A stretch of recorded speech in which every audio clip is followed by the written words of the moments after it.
வணக்கம். திமுக சார்பில் லோக்சபா தேர்தலில் போட்டியிடுவதற்காக விருப்பமனு தாக்கல் செய்தவர்கள் நேற்று வேட்பாளர் நேர்காணலில் கலந்து கொண்டனர். முதலமைச்சர் மு.க. ஸ்டாலின் உள்ளிட்ட மூத்த தலைவர்கள் இந்த நேர்காணலை நடத்தினர். லோக்சபா தேர்தலுக்கான கூட்டணி பற்றிய அறிவிப்புகளை திமுக வேகமாக வெளியிட்டு வருகிறது. அந்த வகையில் திமுக 21 தொகுதிகளிலும், காங்கிரஸ் புதுச்சேரியுடன் சேர்த்து 10 தொகுதிகளிலும் போட்டியிடுகிறது.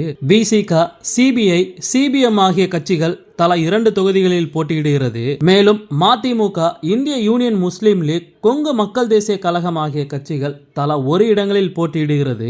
விடுதலை சிறுத்தைகள் கட்சிக்கு திமுக கூட்டணியில் 2 தொகுதிகள் ஒதுக்கீடு செய்யப்பட்டுள்ளது. சிதம்பரம் மற்றும் விழுப்புரம் தொகுதிகளில் விசிக போட்டியிடுகிறது என்று அறிவிக்கப்பட்டுள்ளது.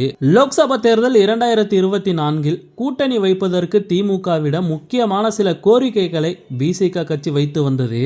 அதன்படி இந்த முறை 3 தொகுதிகள் வேண்டும் என்று திமுகவிடம் விசிக கேட்டதாக கூறப்படுகிறது. திமுகவிடம் 3இல் 1 தனி தொகுதி, 2 பொது தொகுதி வேண்டும் என்று விசிக கேட்டதாக கூறப்படுகிறது. அதோடு 3 தொகுதிகளிலும் பானை சின்னத்தில் மட்டுமே போட்டியிடுவோம் என்று அந்த கட்சி கோரிக்கை வைத்ததாக சொல்லப்பட்டது. இதில் 2 தொகுதிகளை மட்டுமே திமுக தற்போது ஒதுக்கீடு செய்துள்ளது. 2 தனி தொகுதிகளில் லோக்சபா தேர்தலில் போட்டியிடுகிறோம் என்று விசிகவும் அறிவித்துள்ளது. அதே சமயம் சின்னம் தொடர்பான விவாதத்திலும் 2 கட்சிகளுக்கும் இடையில் உடன்பாடு எட்டி உள்ளதாக கூறப்படுகிறது. தனி சின்னத்தில் தான் போட்டியிடுவோம் என்று விசிக சொன்னதை திமுக ஏற்றுக்கொண்டதாக கூறப்படுகிறது. இது போக திமுக கூட்டணியில் மதிமுகவிற்கு 1 தொகுதி ஒதுக்கப்பட்டுள்ளது. லோக்சபா தேர்தலில் தனி சின்னத்தில் போட்டியிடுகிறோம் என்று வைகோ அறிவித்துள்ளார். ஆனால் ராஜ்யசபா சீட் பற்றி பின்னர் பேசி முடிவெடுக்கப்படும் என்று வைகோ அறிவித்துள்ளார். கூட்டணி பேச்சுவார்த்தைகள் முடிந்த நிலையில் திமுக சார்பில் லோக்சபா தேர்தலில் போட்டியிடுவதற்காக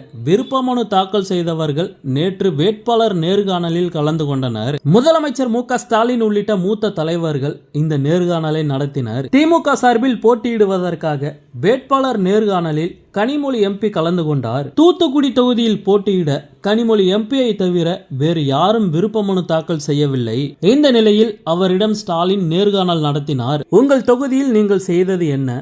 உங்களை பற்றி சொல்லுங்கள். உங்களுக்கு ஏன் மீண்டும் வாய்ப்பு கொடுக்க வேண்டும் என்று முறையான கேள்விகளை முதலமைச்சர் மு.க. ஸ்டாலின் கனிமொழியிடம் வைத்தார். தூத்துக்குடி தொகுதியில் போட்டியிட கனிமொழி எம்பியை தவிர வேறு யாரும் விருப்பமனு தாக்கல் செய்யாத நிலையில் தூத்துக்குடிக்கு மீண்டும் கனிமொழியே தேர்வாக வாய்ப்புள்ளதாக கூறப்படுகிறது. இதேபோல் டி.ஆர். பாலுவை முதலமைச்சர் மு.க. ஸ்டாலின் நேர்காணலில் கேள்விகள் கேட்டார். அதற்கு மரியாதையுடன் எழுந்து நின்று கை கட்டி முதலமைச்சர் கேட்ட கேள்விகளுக்கு டி.ஆர். பாலு அவர்கள் பதில் சொன்னார். ஓகே, இது போன்ற செய்திகளை உடனுக்குடன் பெற மறக்காம நம்ம சேனலை சப்ஸ்கிரைப் பண்ணி சப்போர்ட் பண்ணுங்க.